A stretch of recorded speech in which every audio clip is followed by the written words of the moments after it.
Now, for LSU side, who do they hire? Now, major media, everyone is calling Tom Herman, Jimbo Fisher, Gary Patterson, my TCU Gary Patterson.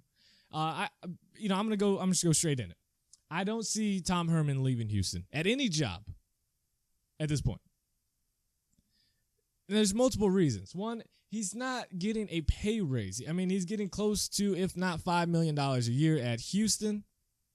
And now we have a little bit of back and forth between the Big 12 expansion. But if it does happen and Houston does get into the Big 12, he gets an additional $5 million. Just like that. An additional $5 million just for getting in the power conference. If he gets them in the playoffs, that's another additional $1 to $2 million. And with that, he's Houston's savior. He gets the key to the city, and he's from the state of Texas, ladies and gentlemen. I don't believe Tom Herman.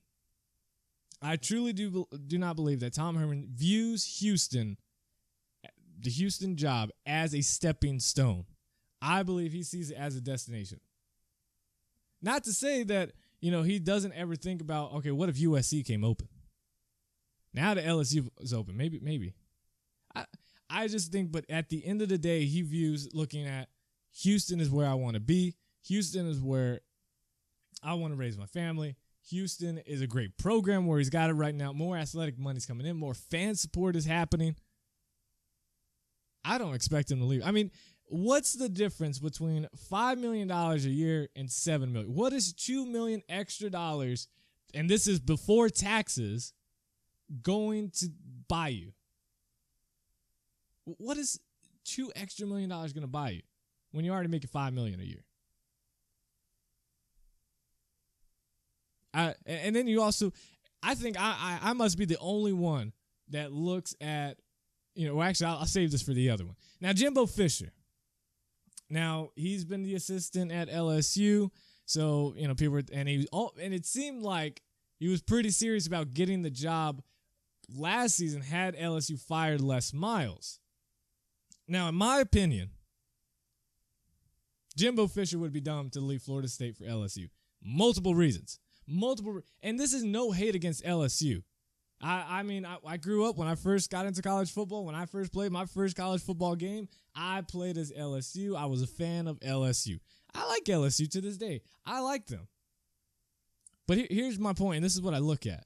Maybe it's just me, because I feel like anytime I talk about a coaching job or a player, free agent signing, anytime I talk to anybody about it, I never hear this from anybody else.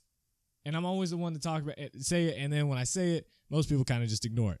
But I ask myself, if I'm offered a job as a player, as a coach, as a broadcaster, I'm looking at where that job is located, right? Everyone wants to look at the big name. Everyone wants to look at the money.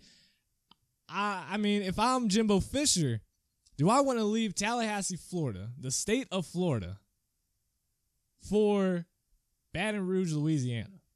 No disrespect, but there's a huge difference. There's a huge difference between living in Florida and Louisiana. I'd like to stay in Florida. I would. Me personally. Got the beach, pretty women, nice weather, other than the humidity, but I mean, you're going to get that in Louisiana anyways. That's me.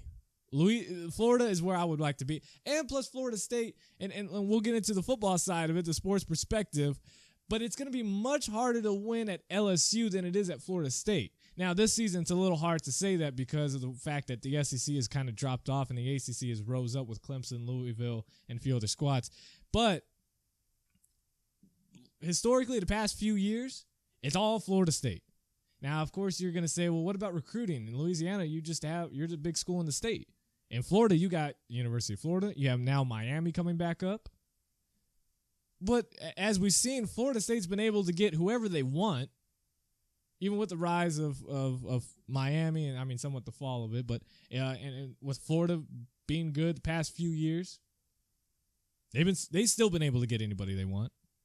At LSU, yeah, you're the big dog in the state, but look at every major Texas school. They are recruiting from Louisiana. They are pulling. And LSU, here's my biggest thing is that they have yet, just like I said earlier, you have all that talent in Louisiana, and they failed to get a top quarterback, to produce a collegiate quarterback that can throw the ball more than 25 yards and not throw a pick in every single game. Florida State, I mean, where do you want to start at the quarterback position the past few years? It's been star quarterback after star quarterback after star. Christian Ponder was even a star quarterback. Got him a first-round pick.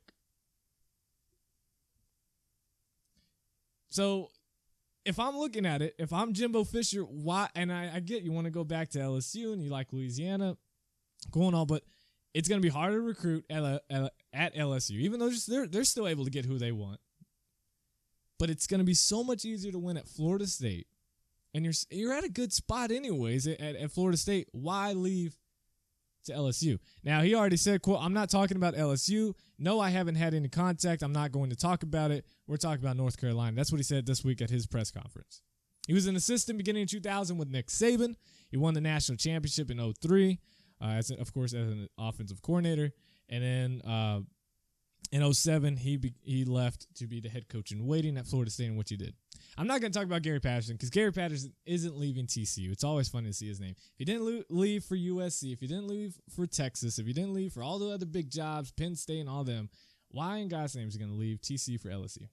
Not being a fan biased here. I'm just being serious. He's got to make it at TCU. So who are the other options? You possibly could have Lane Kiffin. I mean, he's ready to take a head coaching job. He could pull a Kirby Smart, become a Saban assistant to a head coach in the SEC. He could do that. LSU would most likely hire him because they're in need of some type of offensive renovation, if you want to call it that. Also, I don't want to say a popular pick, but you have Art and/or Kendall Briles. Now, there's a little bit of an issue with that. Now, me personally, I like to see Kendall Briles go to LSU. One, it gets him out of Baylor, in which I expect him to do anyways after this season. But LSU, I mean, they're looking for an offense. You have Dave Aranda's defense. Now, imagine LSU with a Baylor type of offense. Pretty exciting. That's what I see. But the problem with Briles going to LSU, with any Briles, is that the athletic director at LSU right now, which let's not say he's not, necessarily safe. He could always get fired as well. They could just clear house immediately. And that also affects the coaching job because then you might get hired and then have a new boss shortly after. So who knows? But right now, the athletic director at LSU, he was the athletic director at Duke when Duke had that little cross scandal. Now, I doubt LSU fans, administration, boosters, faculty members want to deal with someone who's already been in a situation of a scandal and then hire someone who had a pretty major scandal just recently. So maybe Art Briles didn't go. Maybe Kendall Briles. Chip Kelly, maybe? I mean, I'm not just throwing smoke or anything, but I'm just saying if 49ers don't work out, and USC was so stupid not to even interview Chip Kelly. God, that was so stupid. Maybe LSU. Maybe he goes to LSU. I'm just throwing out there other names. Mike Gundy from Oklahoma State, former assistant as well at LSU. Maybe he goes. I don't know. I wanted to pick Briles, but now I forgot about the athletic director. Probably not going to go there. I'm going to wait on who I pick. But I want to know who you guys think will take the LSU job. Maybe it's Ed Orgeron. Maybe he's already there. Maybe that's the guy.